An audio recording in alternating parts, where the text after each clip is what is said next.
May 17, 1945, Altossi, Austria. Private First-Class Lincoln Kirstein crawled through a 12-meter gap in the rubble, blocking the entrance to the salt mine deep in the Austrian Alps.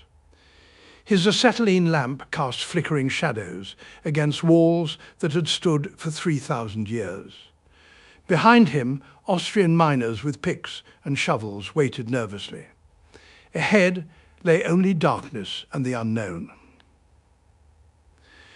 The air inside was cold, between 40 and 47 degrees, and peculiarly still. Dust covered every surface. The iron security door hung shattered on its hinges, deliberately blown apart. Kirstein was the first through the small opening, not knowing if he'd find treasure or trap, salvation or disappointment. He pushed deeper into the mountain, his lamp revealing something that made his breath catch. Wooden crates, hundreds of them, thousands. The crates were coated with thick layers of dust, but otherwise undamaged. Kirstein had been a writer and critic in New York before the war, working on projects that included launching a ballet ensemble. Now he stood a mile inside a mountain in Austria, staring at what he hoped was the answer to a question that had haunted the Allies for months. Where was Europe's stolen soul? With trembling hands, he pried open the first crate. Even in the dim lamplight, he recognized what he was seeing. Michelangelo's Madonna of Bruges, the Ghent altarpiece by Jean and Hubert van Eyck, paintings by Vermeer, Bruegel and Rembrandt, the treasures of Western civilization hidden a mile underground, moments away from eternal destruction. This is the story of the Monuments Men, the curators, art historians and museum directors who fought World War II not with guns, but with determination to save humanity's cultural heritage from Nazi destruction. It's the story of how a small group of scholars became soldiers, how art became a battlefield, and how saving the past became as important as securing the future. The systematic theft of Europe's art didn't begin with Germany's military conquests. It began in Hitler's imagination years earlier. Adolf Hitler had always considered himself an artist. Rejected twice by the Vienna Academy of Fine Arts in 1907 and 1908, he nursed a lifetime obsession with art and architecture. When he seized power in 1933, he transformed personal aesthetic preferences into state policy. Degenerate art, modern works by Jewish artists, expressionists and abstractionists, was banned and seized. Pure German art, celebrating Aryan ideals, was elevated. But Hitler's artistic ambitions extended far beyond Germany. He envisioned the Führer Museum in Linz, Austria, his hometown, as the greatest art museum the world had ever seen. It would house Western civilization's masterpieces, proving German cultural superiority. To fill it, Hitler needed art, lots of art. The invasion of Poland in September 1939 marked the beginning of the most systematic art theft in history. German forces didn't just conquer territory, they plundered culture. Special units followed the Wehrmacht, cataloguing and seizing artworks from museums, churches, and private collections. But the real machinery of cultural destruction didn't fully engage until Germany conquered France in June 1940. After Germany's invasion in May 1940, Joachim von Ribbentrop, head of the German Foreign Office, ordered the seizure of artworks from homes and businesses of French Jewish collectors such as the Rothschilds and art galleries of top dealers such as Georges Wildenstein and Paul Rosenberg, declaring them ownerless. The organization tasked with this theft was the Einsatzstab Reichsleiter Rosenberg, the ERR, led by Alfred Rosenberg, the Nazis' chief ideologist. But the man who truly controlled the operation was Hermann Göring, Hitler's second-in-command and a voracious art collector who saw France's treasures as his personal shopping catalogue. In October 1940, the ERR requisitioned the Jeu de Paume Museum in Paris, transforming it from a showcase of modern art into a sorting facility for stolen masterpieces. Works of art continued to pile up at the Louvre until the Jeu de Paume could accommodate them. What the Germans didn't realize was that one person would witness every theft, record every destination, and ultimately provide the roadmap that would bring those treasures home. Rose Valland was invisible. That was her greatest weapon.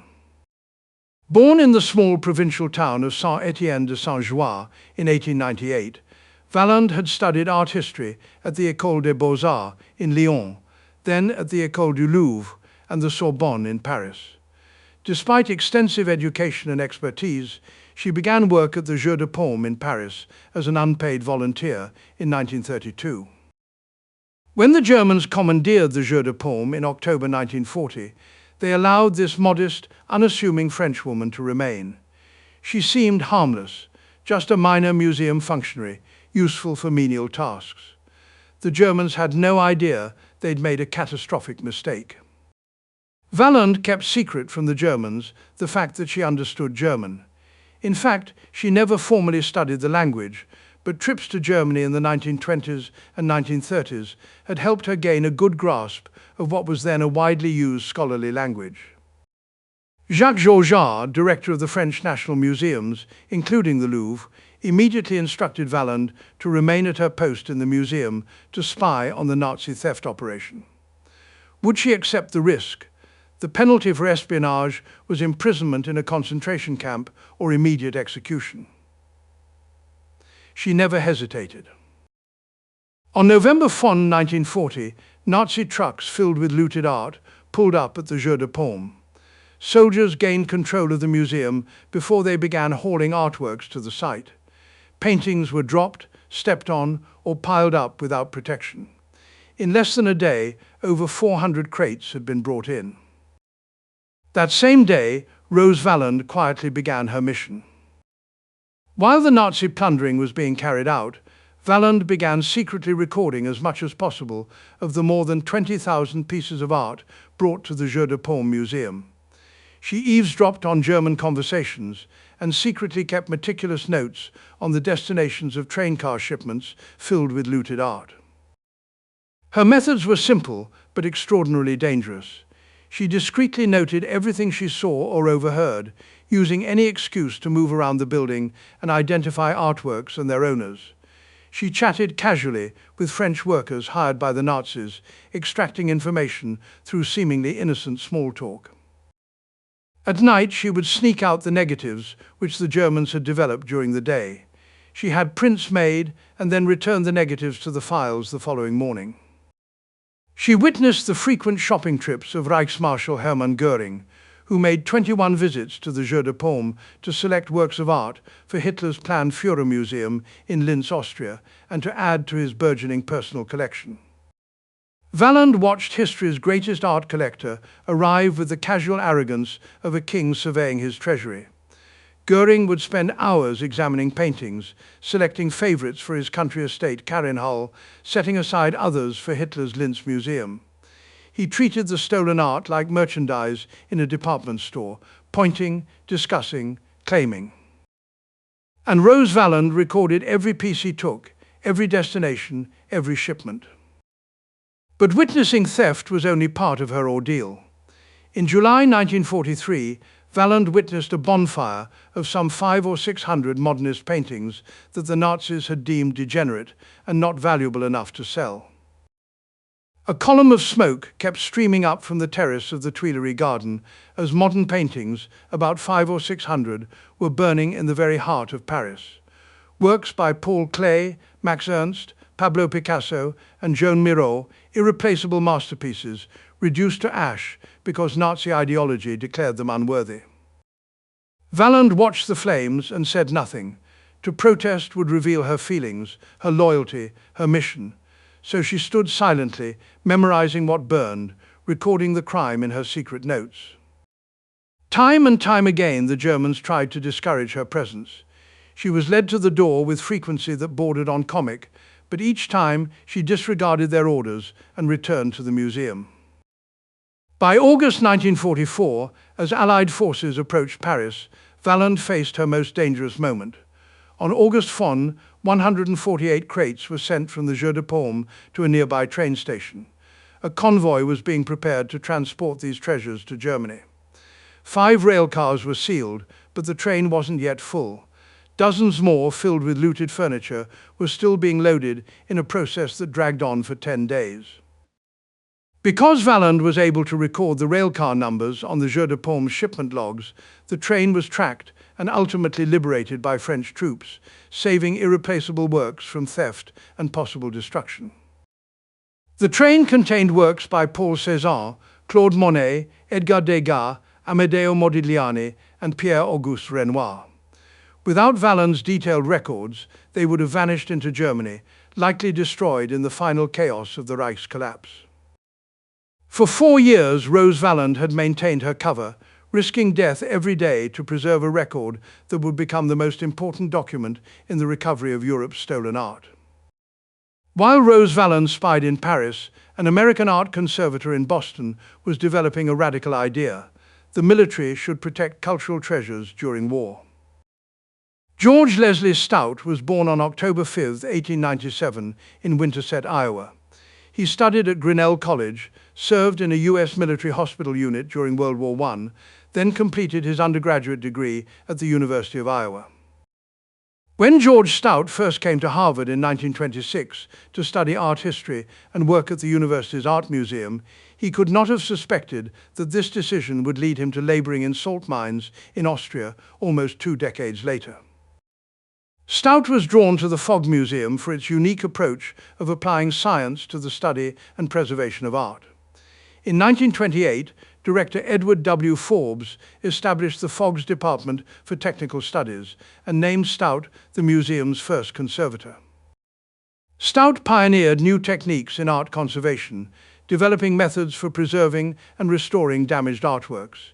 He understood art not just aesthetically, but structurally: the chemistry of paints, the physics of canvas, the mathematics of structural support. When war broke out in Europe in 1939, Stout immediately recognized the danger to cultural heritage. Modern warfare, with aerial bombardment, artillery, and massive ground operations, would destroy irreplaceable monuments and artworks across the continent. When concern for works of art in war zones reached a crescendo, Stout and Paul Sachs, along with Harvard University Dean George Chase, mobilized museum directors and museum associations to petition the government to create a formal program to protect monuments overseas. Initially, neither American nor British authorities took the idea seriously. Wars were fought with weapons, not worry about paintings and statues. But Stout persisted, arguing that cultural heritage represented humanity's collective achievement. Losing it would be losing part of what made us human. In June 1943, President Roosevelt approved the formation of the American Commission for the Protection and Salvage of Artistic and Historic Monuments in War Areas, widely known as the Roberts Commission, which subsequently formed the Monuments, Fine Arts and Archives Program, MFAA. This group of approximately 345 men and women from 14 nations worked to protect or recover monuments and other cultural treasures from destruction during World War II. Composed of museum directors, curators, historians, artists, architects, librarians, and educators. Paul Sachs was in charge of selecting men and women to represent the commission in the field. Stout was an obvious choice. He and Sheldon Keck, who had also trained at the Fogg, were the only conservators in the group. A Navy reservist for some time, Stout was placed on active duty in 1943 and soon after joined the 12th Army Group.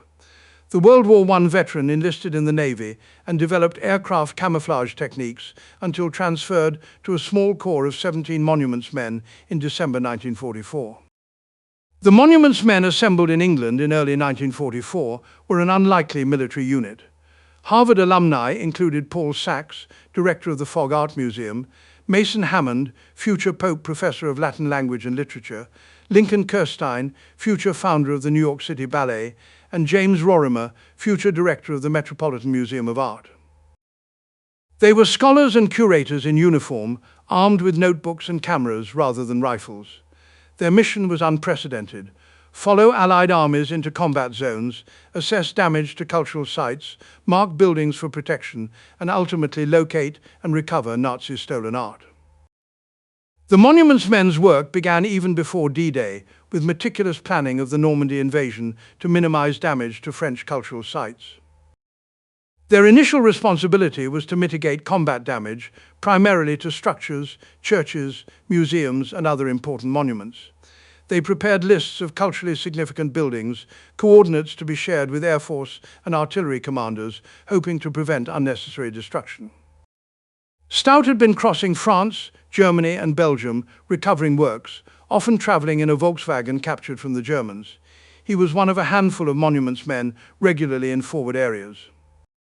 Stout details his experiences in his diaries. On July 29, 1944, he inspected an 11th century Romanesque abbey in Normandy, just on the heels of the retreating German army. Had to take roundabout road because of tank overturned on pontoon bridge near Lessay. The Monuments Men operated with minimal support and often alone. They had no dedicated transport, limited supplies, and virtually no military authority. Convincing combat commanders to spare buildings during active operations required persuasion, persistence, and sometimes simply marking structures with improvised signs. James Rorimer, the art historian, was fending for himself in France without any military authority. With only a list of monuments worthy of protection and an order from Supreme Allied Commander Dwight D. Eisenhower, he traveled through northern France trying to save what was left to save. He consulted with officers and hung signs forbidding entry on church and museum doors. He also fastened signs onto important buildings with white tape, marking them as mine zones to keep soldiers away. Their initial responsibility was to mitigate combat damage, primarily to structures, churches, museums, and other important monuments. They prepared lists of culturally significant buildings, coordinates to be shared with Air Force and artillery commanders, hoping to prevent unnecessary destruction. Stout had been crossing France, Germany, and Belgium, recovering works, often traveling in a Volkswagen captured from the Germans. He was one of a handful of Monuments Men regularly in forward areas. Stout details his experiences in his diaries. On July 29, 1944, he inspected an 11th century Romanesque abbey in Normandy, just on the heels of the retreating German army. Had to take roundabout road because of tank overturned on pontoon bridge near Lessay. The Monuments Men operated with minimal support and often alone. They had no dedicated transport, limited supplies, and virtually no military authority. Convincing combat commanders to spare buildings during active operations required persuasion, persistence, and sometimes simply marking structures with improvised signs. James Rorimer, the art historian, was fending for himself in France without any military authority. With only a list of monuments worthy of protection and an order from Supreme Allied Commander Dwight D. Eisenhower, he traveled through northern France trying to save what was left to save. As Allied forces pushed deeper into France and then Germany, the Monuments Men's mission evolved.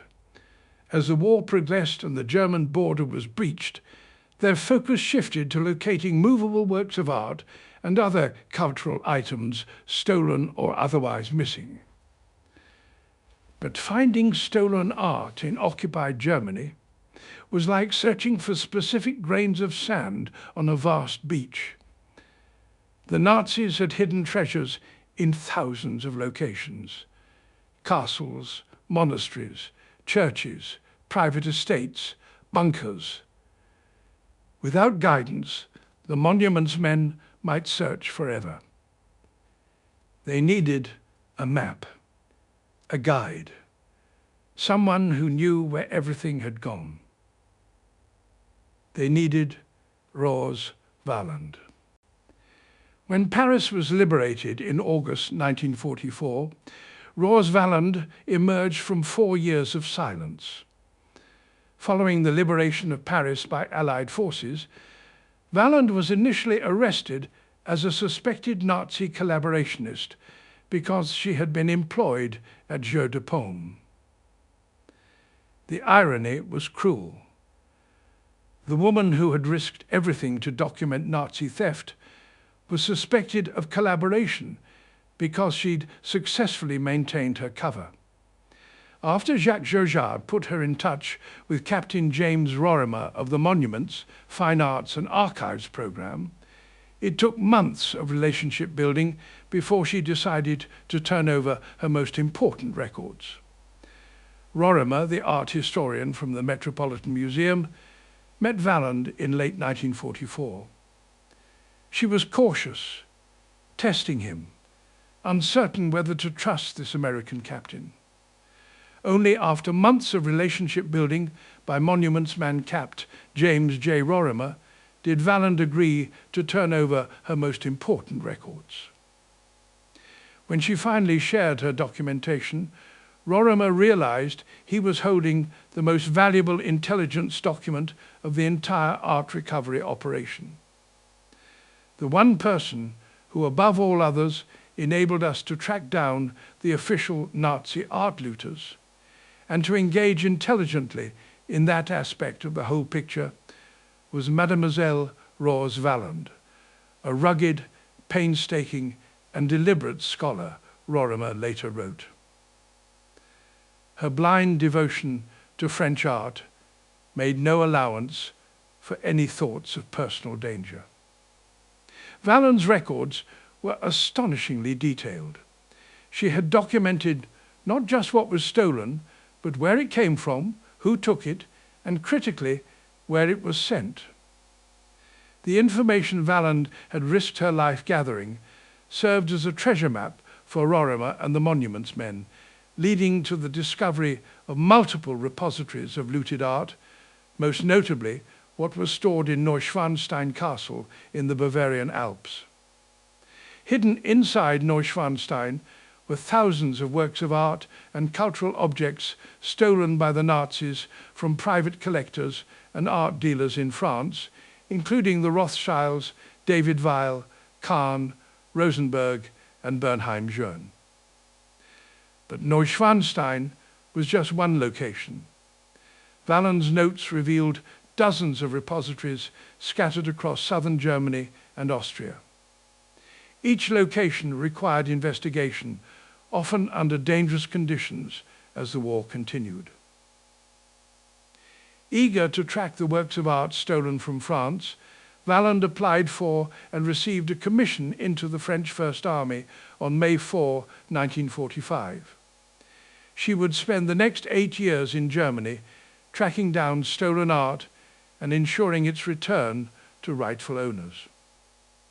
By early 1945, as Allied armies closed in on Germany from east and west, Hitler faced inevitable defeat. His response was characteristically apocalyptic.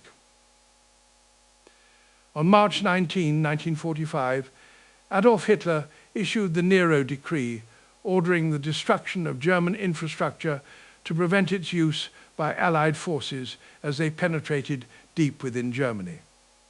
It was officially titled Decree Concerning Demolitions in the Reich Territory. Hitler told Albert Speer that the needs of the German civilian population were unimportant. He declared, "The future belongs entirely to the strong people of the East."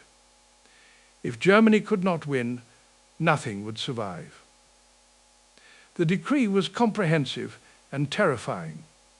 All military traffic, communications, industrial and supply installations, as well as objects within Reich territory that might be used by the enemy in the continuation of his fight, either now or later, are to be destroyed. Objects of value included cultural treasures. Everything Hitler had stolen, everything hidden in salt mines and castles across the Reich, was now marked for destruction. The Monuments men suddenly faced a race against time. They needed to find the repositories before fanatical Nazi officials carried out Hitler's final vindictive order. The stakes crystallized in April 1945 at the Merkers salt mine complex near Thuringia, Germany. On April 4, 1945, the 90th Infantry Division of the US Army captured the town of Merkers. 2 days later, some military policemen encountered 2 local women who they escorted into town. The citizens commented on the use of the mine as they passed by it, and the story was soon confirmed. Inside, US officials found 30 miles of galleries containing the Kaiserode salt mine's contents, over 400 million Reichsmarks worth of Nazi gold, thousands of crates of artworks that had been transferred from the Berlin State Museums for safekeeping, and many stolen works of art. Robert Posey and Lincoln Kirstein, monuments men serving with the Third Army, arrived 2 days later. Slowly they began to realize just how much was hidden in the Merkers mines. Crated sculpture, hastily packed, with photographs clipped from museum catalogues to show what was inside, ancient Egyptian papyri in metal cases which the salt in the mine had reduced to the consistency of wet cardboard. Hidden in an inconspicuous side room, they found the original woodcuts of Albrecht Dürer's famous Apocalypse series of 1498. And then more crates of paintings, a Rubens, a Goya, a Cranach, packed together with minor works. George Stout arrived at Merkers on April 11, 1945. "The last time I saw them," Lincoln Kirstein wrote, Lieutenant Stout was gravely whirling a swing aerometer in all corners of their new home, determining the humidity. He had been up for almost 4 straight days, but as always with Stout, the job got done, and done right. But even as the monuments men celebrated the Merkers' discovery, they knew greater treasures remained hidden. Still out there, somewhere in Nazi hands, were 2 great treasure troves: the cream of French artistic patrimony, reportedly stored in the castle at Neuschwanstein, and Hitler's treasure chamber deep at Altaussee in the Austrian Alps, which contained many of the greatest works of art in the world. The salt mines at Altaussee, high in the Austrian Alps near Salzburg, represented Hitler's ultimate treasure vault. Hitler claimed Altaussee as the perfect hideaway for loot intended for his Linz museum. The complex series of tunnels had been mined by the same families for 3,000 years. Inside, the conditions were constant, between 40 and 47 degrees and about 65% humidity, ideal for storing stolen art. The deepest tunnels were more than a mile inside the mountain, safe from enemy bombs even if the remote location was discovered. The Germans built floors, walls and shelving, as well as a workshop deep in the chambers. From 1943 through early 1945, a stream of trucks transported tons of treasures into the tunnels. Between 1943 and 1945, the extensive complex served as a huge repository for art stolen by the Nazis. Initially, in August 1943, art treasures from Austrian churches, monasteries and museums were transferred into the mines for safekeeping, followed by, starting in February 1944, a stock of about 4,700 works of stolen art from all over Europe. When Stout arrived at Altaussee on May 21, 1945, shortly after hostilities ended, he chronicled the contents based on Nazi records. 6,577 paintings, 2,300 drawings or watercolors, 954 prints, 137 pieces of sculpture, 129 pieces of arms and armor, 79 baskets of objects, 484 cases of objects thought to be archives, 78 pieces of furniture, 122 tapestries. But the monuments men almost arrived too late. In April 1945, as Allied troops approached the salt mine, Gauleiter August Eigruber gave orders to blow it up. For this intention, he had 8 bombs with 500 kilogram each transported into the tunnels. August Eigruber was a fanatical Nazi, the regional head of the Austrian Nazi Party. Even as the Reich collapsed, he remained obsessively loyal to Hitler's final destructive vision. The Nero decree, in his mind, meant everything must be destroyed, including 6,000 irreplaceable artworks representing Western civilization's greatest achievements.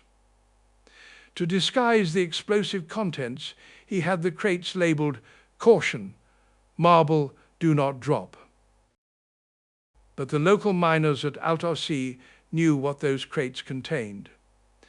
These were men whose families had worked these tunnels for generations. They understood the mine's every passage, every chamber, every structural vulnerability, and they refused to participate in its destruction. The general director of the mine, Dr. Emmerich Pechmüller, became suspicious of these new crates, and his team instead moved them out of the mine in the dead of night. The destruction was prevented at the last minute by local mine administration, the repository officers, and the miners. On the night of May 3-4, 1945, it was possible to remove the embedded bombs from the mine. Having removed the bombs, the miners faced a new problem. Gruber would discover the theft and attempt again to destroy everything. The solution required desperate improvisation. Using a system of small explosive charges, they blasted the entrance to the mine closed, sealing the treasures inside to wait for the arrival of the Allies. To bluff Gauleiter Gruber and prevent further access to the treasures, the major entrances into the mine were blown up. When American forces arrived in Altarcy on May 8, 1945, they found the entrances sealed and had no idea what, if anything, lay inside. Posey was referred to a local dentist whose son-in-law happened to be an art scholar. When questioned by Posey and his assistant, he admitted to working for Hermann Göring and Alfred Rosenberg. The information the scholar disclosed led to the discovery of the massive stockpile in Altarcy. Captain Robert Posey and PFC Lincoln Kirstein were the first through the small gap in the rubble blocking the ancient salt mine at Altarcy in May 1945 as World War II drew to a close. The entrances to the mine had been blocked by local miners after they realized the Nazi soldiers intended to destroy everything within, but Posey was able to use his architectural engineering knowledge to safely access the mine.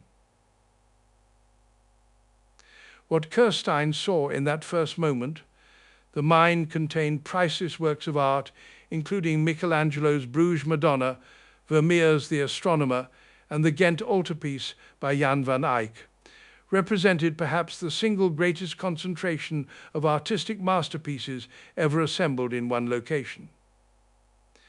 Kirstein described the moment he discovered the Ghent altarpiece as calm and beautiful. The miraculous jewels of the Crowned Virgin seemed to attract the light from our flickering acetylene lamps. They summoned the only monuments man for the job, George Stout, who had pioneered new techniques of art conservation before the war, working at Harvard's Fogg Museum. George Stout surveyed the Altarcy repository with a conservator's eye and a logistician's mind. Removing thousands of artworks from deep inside a mountain under field conditions would be extraordinarily difficult. The items had been stored in ideal conditions, stable temperature and humidity. Moving them suddenly into spring weather could cause damage. Many paintings were old, fragile, their wooden supports and canvas vulnerable to shock and environmental change. Sculptures could crack, frescoes could flake. Stout needed proper packing materials, careful handling, appropriate transportation, and secure storage facilities. He had none of these immediately available. Stout's wartime diaries recount in great detail the considerable logistical problems he faced while recovering artwork. Packing and transporting stolen works was a monumental task, and his workforce of displaced persons and Allied prisoners of war were weak. The monuments men were running short on rations, their trucks broke down, roads were blocked, and his duty orders within liberated and conquered areas were temporary. At 04:30 on April 15, 1945, Stout wrote in his diary, "No time for sleep." But there was an even more urgent problem: the impending Soviet occupation. In June 1945, the Allies began to set zones of post-VE Day Europe, and Altair seemed destined for Soviet control, meaning some of Europe's greatest masterpieces might disappear behind the Iron Curtain.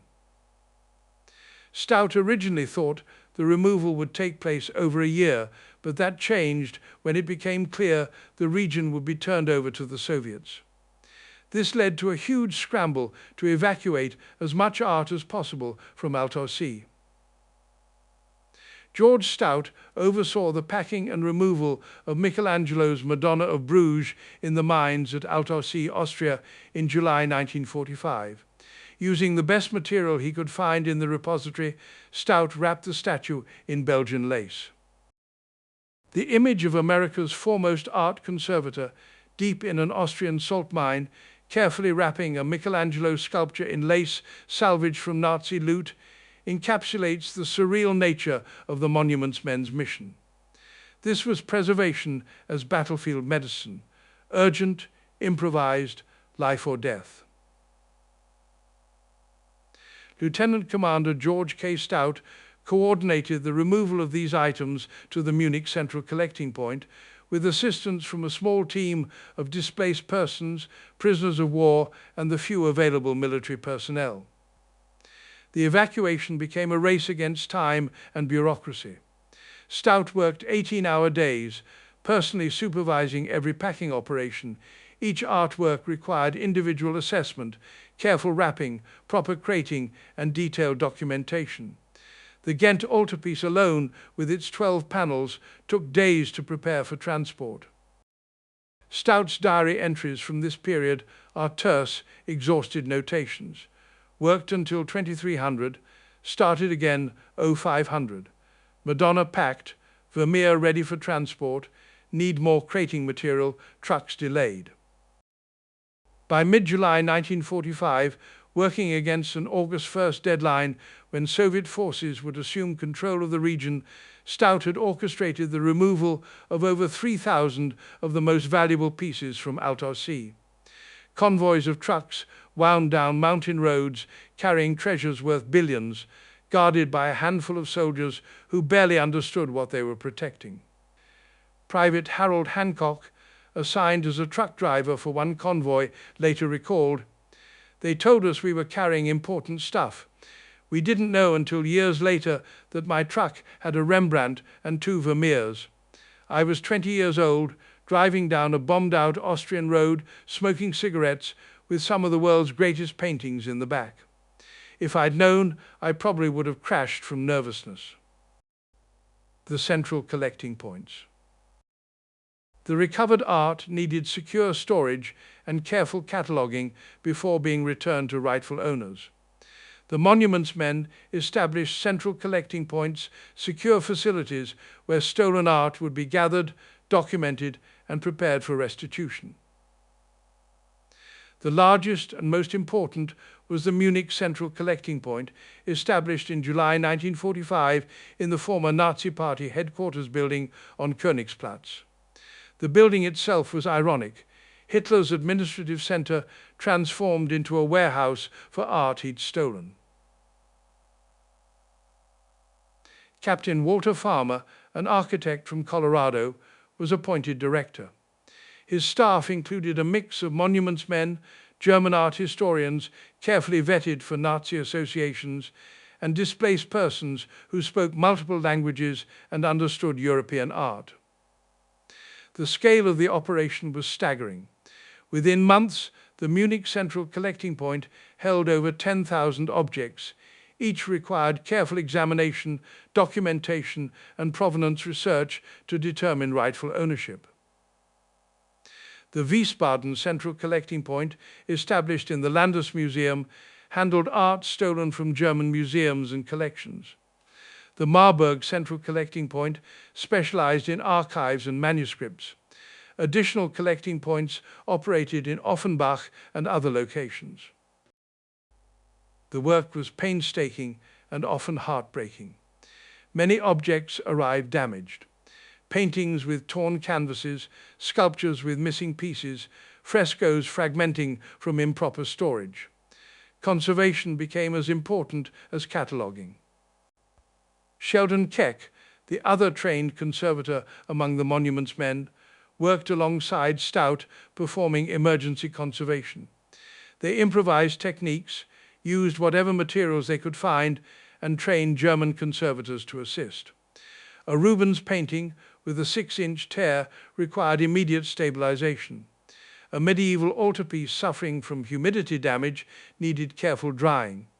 A Rembrandt portrait with flaking paint demanded delicate consolidation.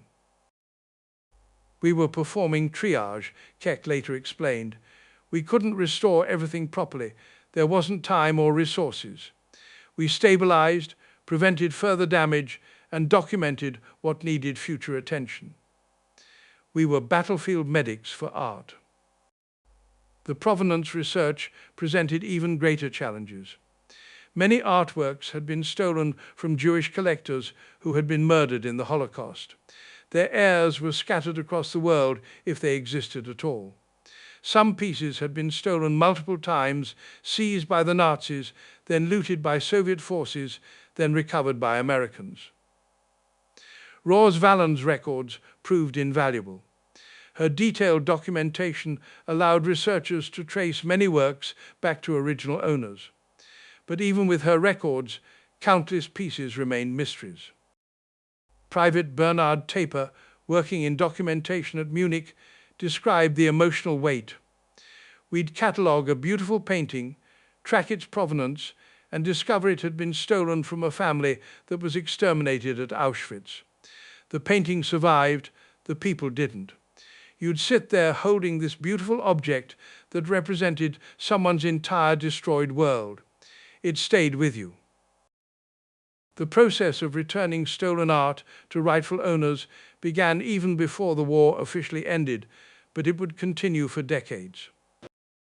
The first major restitution ceremony occurred in August 1945 when the Ghent altarpiece was returned to Belgium. The Monuments Men's Service exacted personal tolls that remained largely invisible to the public, celebrating recovered treasures. Captain Walter Hancock, a sculptor who worked extensively on battlefield preservation, returned home to Pennsylvania profoundly changed by what he'd witnessed. The destruction of irreplaceable medieval churches, Renaissance palaces, and Baroque monuments haunted him. He had documented ruins, stabilized damaged structures, and witnessed the erasure of centuries in moments. In a 1946 letter to Paul Sachs, Hancock wrote, "I've seen things destroyed in minutes that took generations to create. The cathedral at Cologne, 1,000 years of faith and artistry reduced to rubble. I stood in the ruins and wept, not just for the building, but for what it represented, the patient accumulation of human achievement demolished by human madness."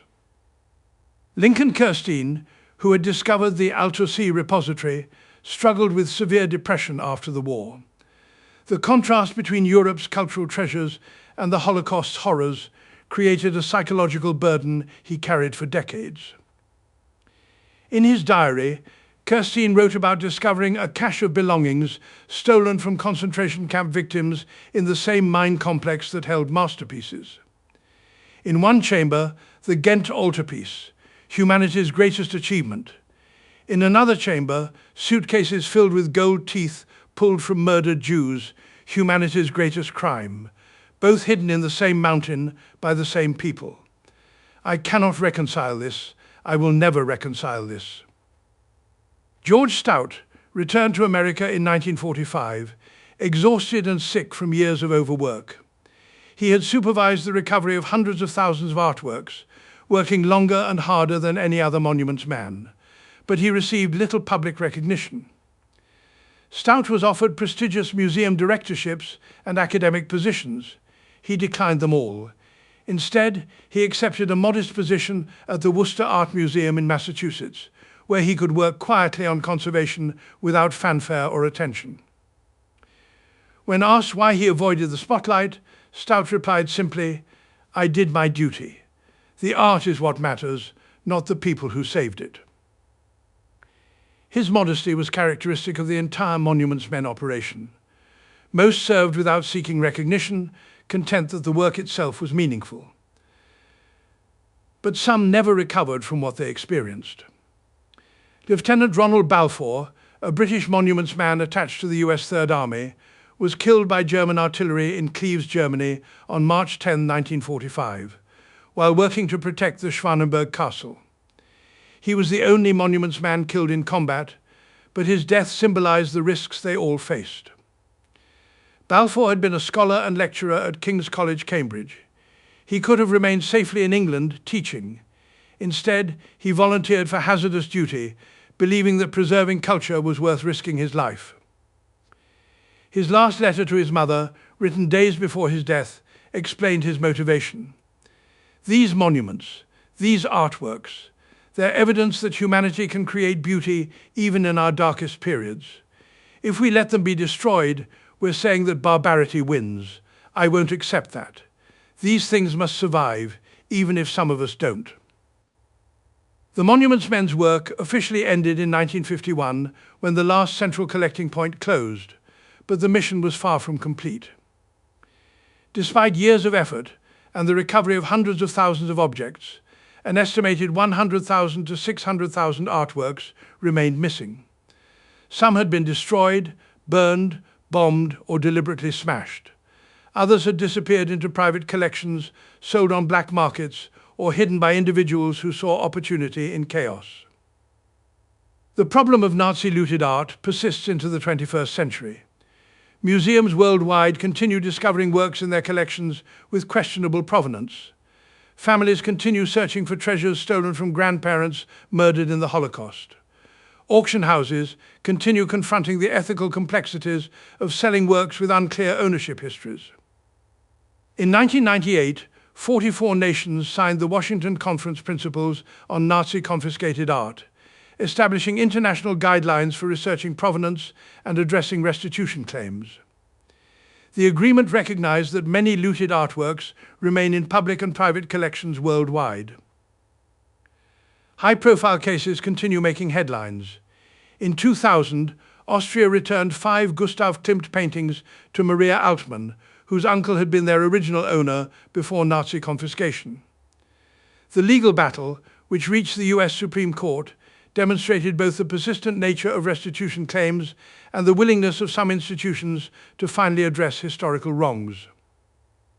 The Monuments Men's documentation remains crucial to these ongoing efforts.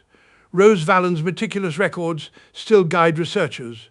George Stout's detailed inventories from the central collecting points help trace provenance.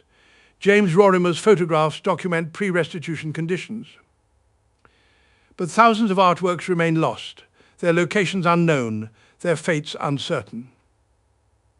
The Holocaust Art Restitution Project and similar organizations continue searching. Researchers comb through archives, investigating sales records and provenance claims. Technology helps.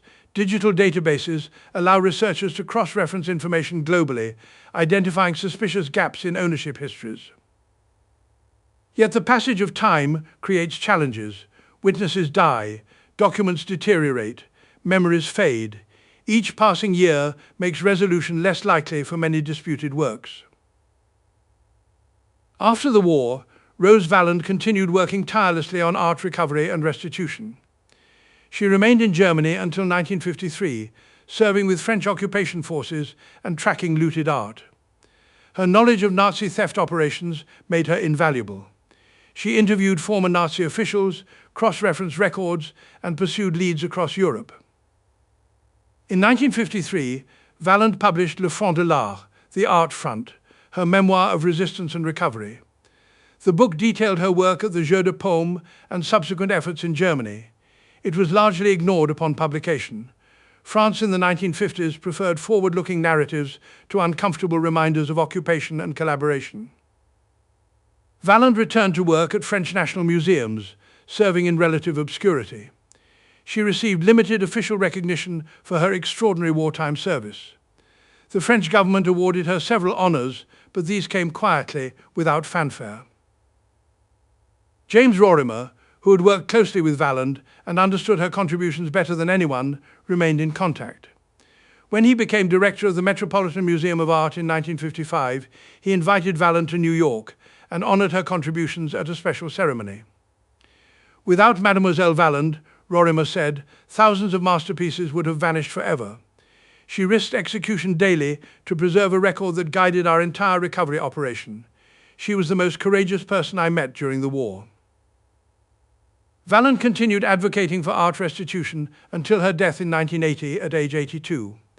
In her final years, she remained frustrated that many looted works had not been returned, that institutional bureaucracy often prevented proper restitution, that some museums and collectors resisted provenance research. Her legacy, however, is undeniable.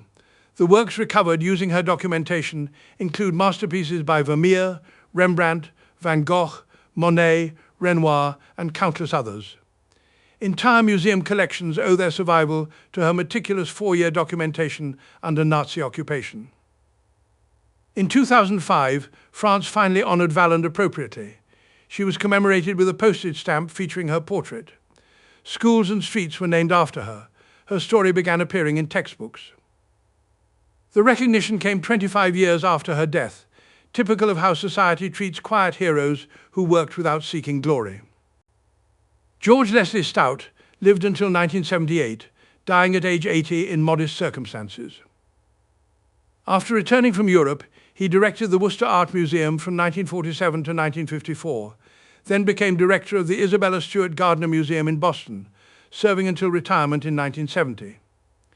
He continued pioneering conservation techniques, training a new generation of conservators, and working quietly on projects he considered important.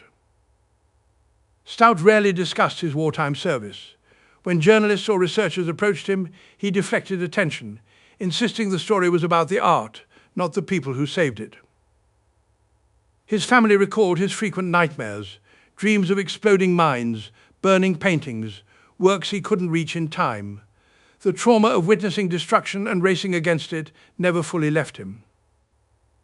In a rare interview conducted in 1975, 3 years before his death, Stout reflected on the Monuments Men's mission. "We saved what we could, we lost too much. Every destroyed cathedral, every burned painting, every smashed sculpture represented human achievement erased. The tragedy isn't just what was lost, it's that it was destroyed deliberately, with purpose. The Nazis didn't accidentally destroy culture, they targeted it. That malice, that intentional erasure of human creativity and beauty, that's what haunted us." When asked about his legacy, Stout became uncomfortable. "I don't have a legacy. The art has a legacy.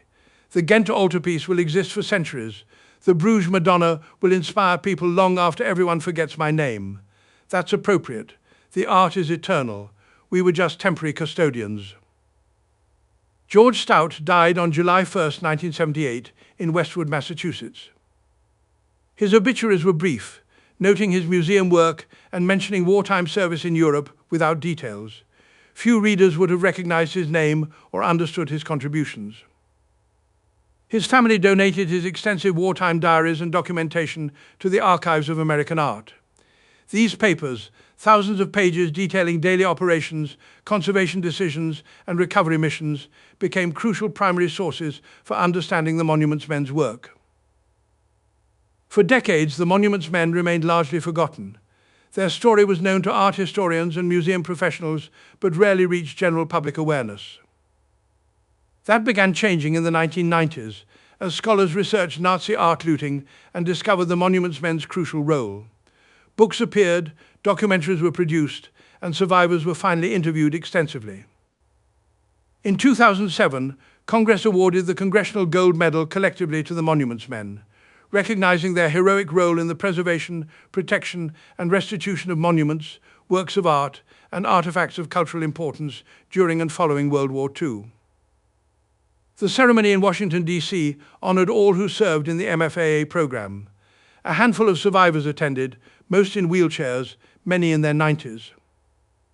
When asked to speak, Harry Ettlinger, who had joined the Monuments Men as a teenager and worked at the Munich Central Collecting Point, said simply, "We were privileged to save things more important than ourselves. That's all any of us wanted, to preserve beauty and culture for future generations. I'm glad people finally know what we did, but I'm more glad the art survived. In 2014, the film The Monuments Men, directed by and starring George Clooney, brought the story to millions.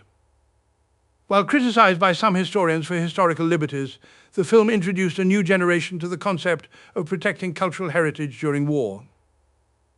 The National World War II Museum in New Orleans subsequently created a permanent Monuments Men exhibition.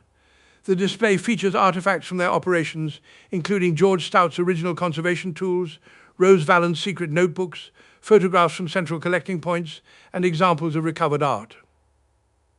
But perhaps the most meaningful memorial is less tangible: the thousands of artworks that survived because these scholars in uniform chose to fight for them. In December 2018, a small ceremony occurred in Bruges, Belgium, that perfectly encapsulated the Monuments Men's lasting legacy. The Church of Our Lady underwent extensive restoration, including conservation work on Michelangelo's Madonna of Bruges. The conservation team carefully removed 500 years of dust, grime, and old varnish, revealing original details unseen for generations. During the rededication ceremony, the Archbishop of Bruges acknowledged not just Michelangelo, but also George Stout. This sculpture survived because of artistry, Michelangelo's creative genius, but it also survived because of courage, the Monuments Men who risked everything to save it. Both matter. Creating beauty and preserving beauty are equally sacred acts. Among the attendees was Thomas Stout, George Stout's grandson, who accepted recognition on his grandfather's behalf. He would have hated this attention, Thomas said. He'd say the Madonna is what matters, not the man who saved it. But I'll accept his recognition anyway, because someone should speak for the quiet heroes who save things without seeking glory. The Madonna stands today in the Church of Our Lady, exactly where it stood before the war, its survival a testament to the Monuments Men's mission. The Monuments Men's story raises profound questions about values, priorities, and what we choose to preserve during humanity's darkest moments. In 1944, General George Patton reportedly questioned James Rorimer's work, asking why he was wasting time protecting churches and museums when the war needed fighting. Rorimer's response became a defining statement of the Monuments Men's philosophy. We're fighting for culture, General. We're fighting for the idea that human civilization creates beauty worth preserving. If we win the war, but lose all evidence of what makes us civilized, what exactly have we won? The Nazis are destroying culture systematically because they understand that enslaving bodies is easier when you first destroyed souls. Preserving these monuments and artworks isn't a distraction from winning the war. It's one of the reasons the war is worth winning. Patton reportedly stared at Rorimer for a long moment, then nodded. Proceed, Captain. Do what you need to do. This philosophy that preserving culture is inseparable from preserving humanity animated the entire Monuments Men operation. They understood that the Ghent altarpiece wasn't just paint on wood panels. It represented generations of faith, artistry, technical skill, and human aspiration. Destroying it wouldn't just eliminate a physical object, it would sever a connection to the past, erase part of humanity's accumulated achievement. Similarly, when Rose Valland risked execution to document Nazi theft, she wasn't just cataloguing property, she was preserving the possibility of justice, maintaining the record that would allow wrongs to be addressed. George Stout, wrapping Michelangelo's Madonna in Belgian lace in a dark salt mine, understood he was protecting more than marble. He was preserving a 500-year-old testament to human creativity, ensuring that future generations could experience the same wonder that inspired him. This philosophy remains relevant. Today, we watch monuments destroyed in Syria, Iraq, Afghanistan, and Ukraine. We see libraries burned, museums bombed, archaeological sites looted. The deliberate targeting of cultural heritage continues, driven by the same ideology that motivated Nazi destruction. The belief that erasing culture erases identity, that controlling the past controls the future.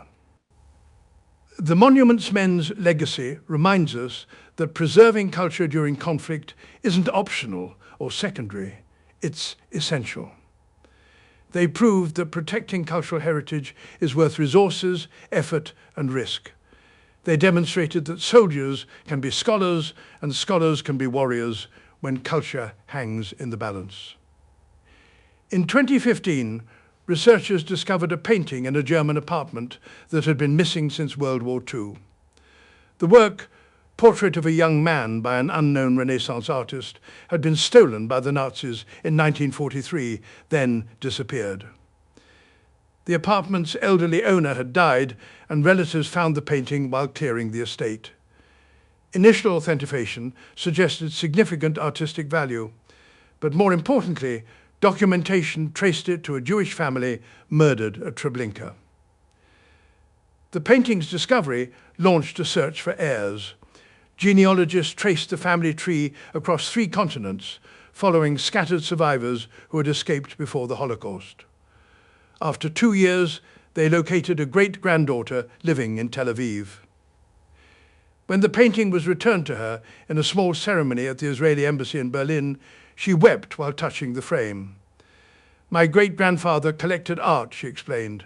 "The Nazis took everything, his possessions, his business, his life. My grandmother survived Auschwitz, but she had nothing. She built a new life from zero. This painting is all that survived from that old world. It's the only physical connection I have to ancestors I never met." She paused, then added, "Someone saved this.